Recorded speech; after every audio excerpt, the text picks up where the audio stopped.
Hello everyone, welcome to Edpaul. और आज की इस वीडियो का टॉपिक है द एलपीजी पैकेज। जो 1991 के अंदर भारत के अंदर रिफॉर्म्स आए थे एलपीजी का फुल फॉर्म भी देखेंगे, लिबरलाइजेशन, प्राइवेटाइजेशन एंड ग्लोबलाइजेशन, और इसका रोल क्या था इंडिया के डेवलपमेंट में, इंडिया के विकास में।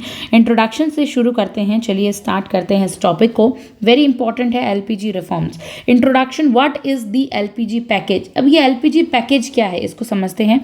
The LPG package refers to the new economic policy. Bharat की जो नई आर्थिक नीति थी उसके बारे में बात करता है। लॉन्च कौन करता है इसे? लॉन्च कब होती है? सरकार करती है भारत की इंडिया के अंदर जुलाई 1991 में। याद रखेंगे, जुलाई 1991 में एलपीजी पैकेज जो है लॉन्च हो जाता है, जो कि भारत की न्यू इकोनॉमिक नई आर्थिक नीति होती है। It was introduce during a period of severe economic crisis. हमारे इंडिया के अंदर ना एक बहुत ही खतरनाक आर्थिक मंदी का दौर देखने को मिला था 1991 से पहले। बहुत ही ज़्यादा आर्थिक क्राइसिस, इकोनॉमिक क्राइसिस आ गई थी।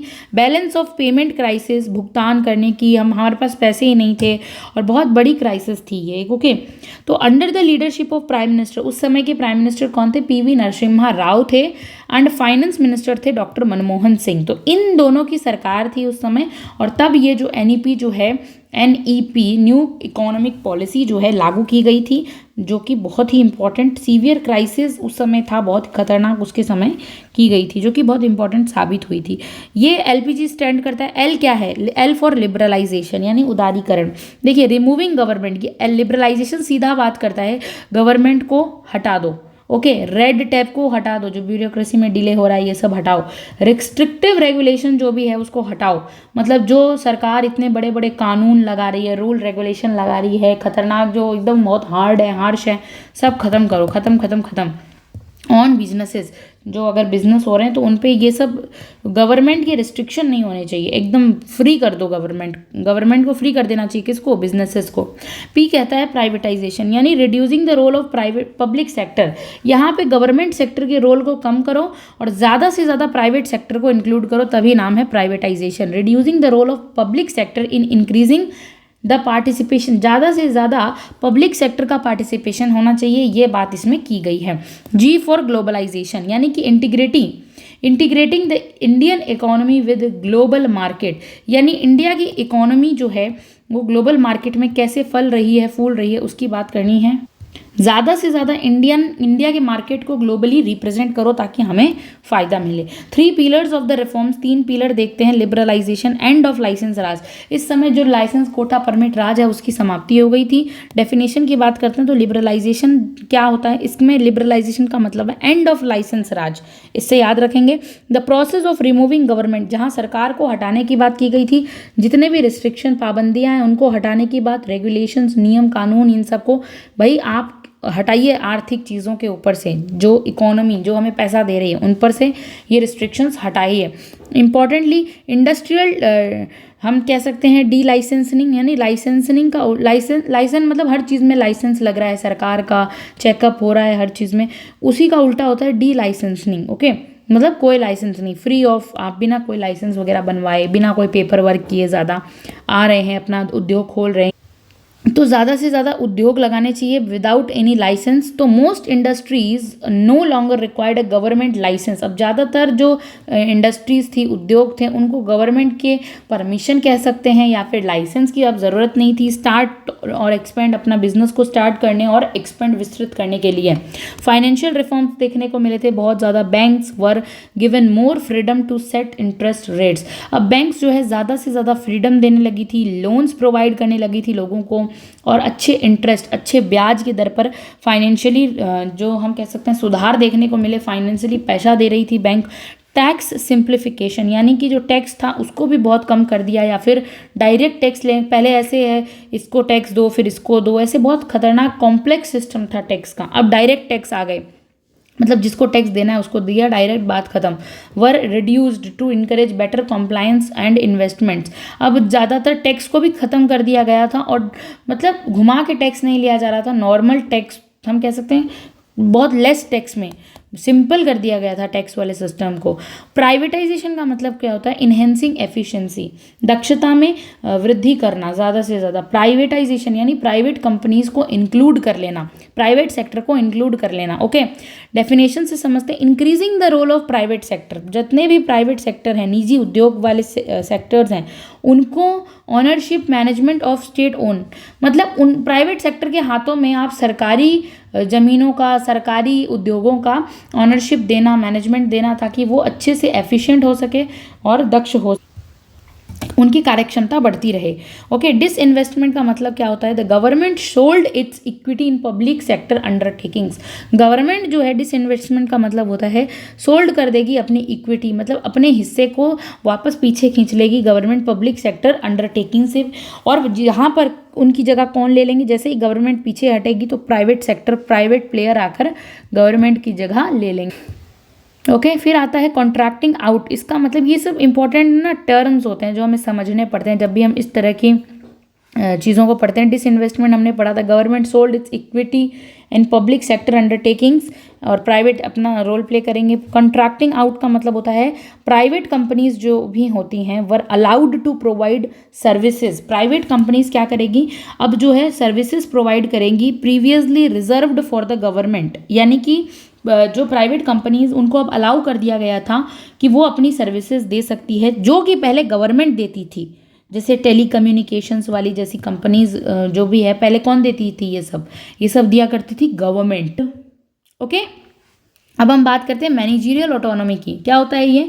पीएसयू जो पब्लिक सेक्टर अंडरटेकिंग्स है, वर गिवन मोर इंडिपेंडेंस, उनको और ज़्यादा स्वतंत्रता दी गई, और ज़्यादा फ्रीडम दी गई टू कम्पीट, ताकि वो आकर स्पर्धा कर सके, कंपटीशन में भाग ले सके विद प्राइवेट फर्म्स। जितने भी प्राइवेट सेक्टर्स हैं उनके साथ कम्पीट करने के लिए उनको और ज़्यादा फ्रीडम दी गई थी। ग्लोबलाइजेशन का मतलब होता है कनेक्टिंग विद वर्ल्ड। ग्लोबलाइजेशन यानी वैश्वीकरण, सब कुछ आके एक दूसरे से जुड़ रहा है, ग्लोबलाइज हो रहा है, मार्केट जुड़ रहा है ना।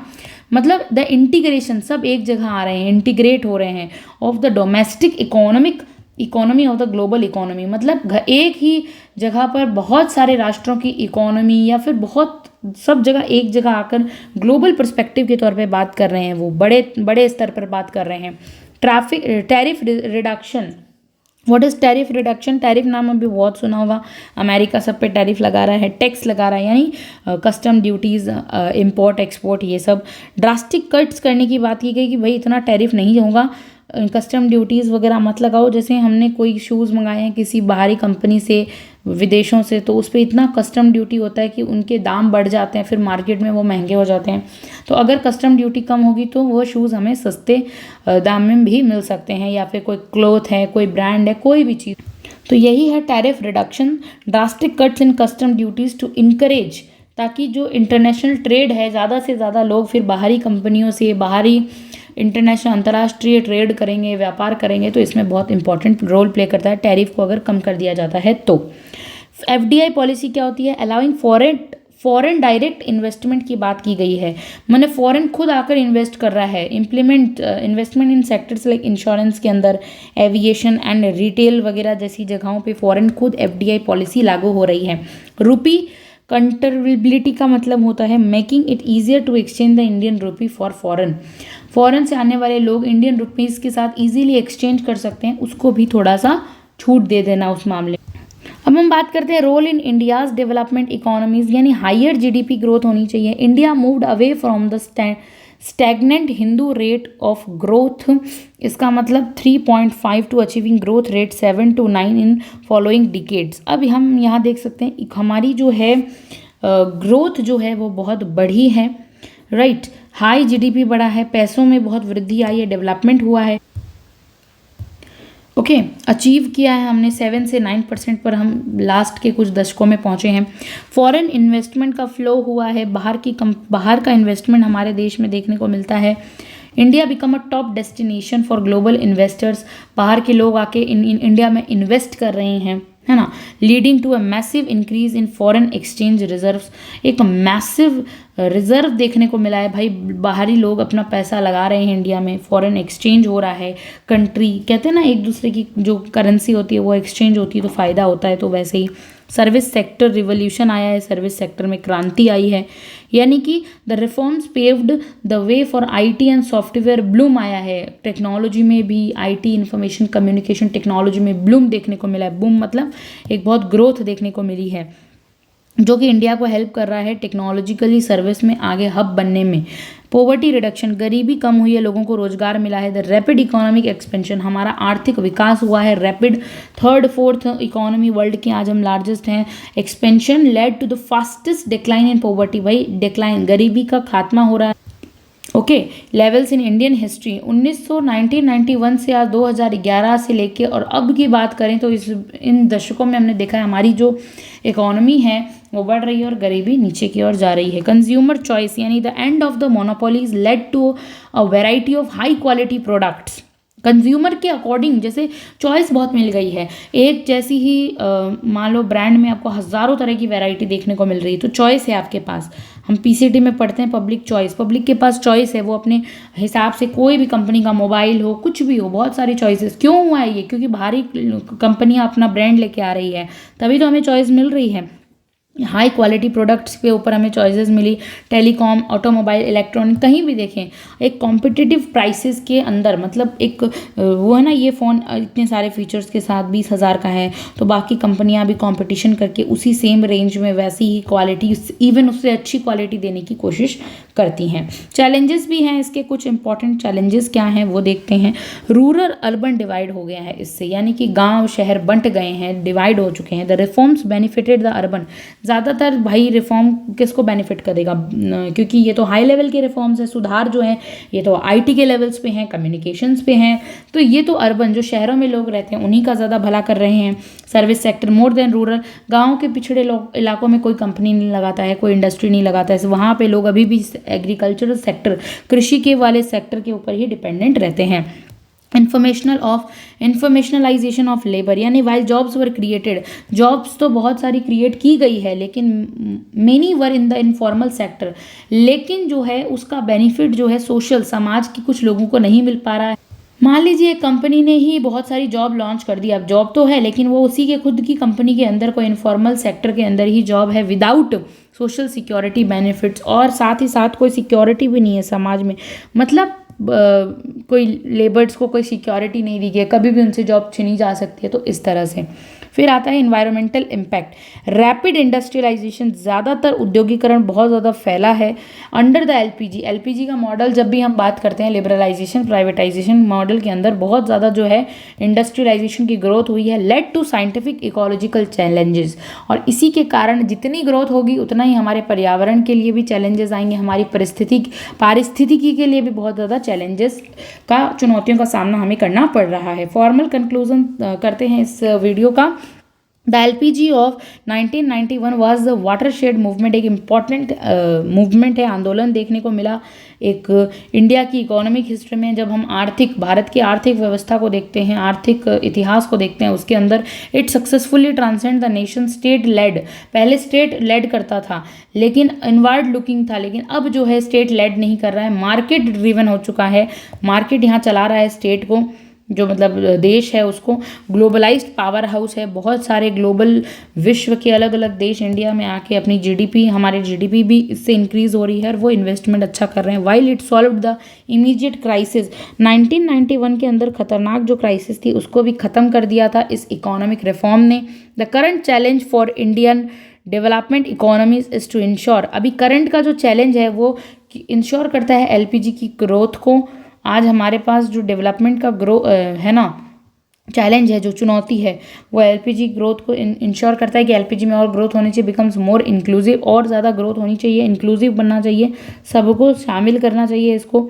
रीचिंग द ग्रास, सिर्फ अर्बन तक नहीं भाई, ग्रास रूट लेवल तक भी पहुंचना चाहिए डेवलपमेंट एलपीजी का, तब जाके एग्रीकल्चर सेक्टर में फ़ायदा मिलेगा, कोई भी जगह वहाँ जहाँ कुछ मैन्युफैक्चर हो रहा है वहाँ से फ़ायदा मिलेगा। तो आपको जो है ग्रास रूट तक जाना पड़ेगा एलपीजी के रिफॉर्म्स को लेके, सिर्फ अर्बन तक नहीं, इससे अर्बन और रूरल डिवाइड होता है और कुछ नहीं। समरी समझते हैं, द कैटलिस्ट क्या होते हैं। The 1991 balance of payment crisis, the architects मतलब पीवी नरसिम्हा राव और डॉक्टर मनमोहन सिंह की के दौरान ये पॉलिसी आई, तो वो आर्किटेक्ट्स थे। आउटकम क्या निकला इस पॉलिसी का? जो 1991 की पॉलिसी था एनईपी का, India became the world 5th largest economy and rising, अभी बढ़ रहा है, अभी तो शायद 3rd और 4th में है, तो देखिए 5th से अभी कहाँ पहुँच गया है, 3rd पे पहुँच गया है, right. The future focus on sustainable development, सतत विकास की बात हमने भी की है, अलॉन्ग साइड मार्केट, बाजार में सुधार होने चाहिए, सब कुछ होना चाहिए, लेकिन सस्टेनेबल डेवलपमेंट को ध्यान में रख के ही ये सब काम करना है। तो इसी के साथ आज का हमारा ये चैप्टर कंप्लीट होता है। Thank you so much for watching this video.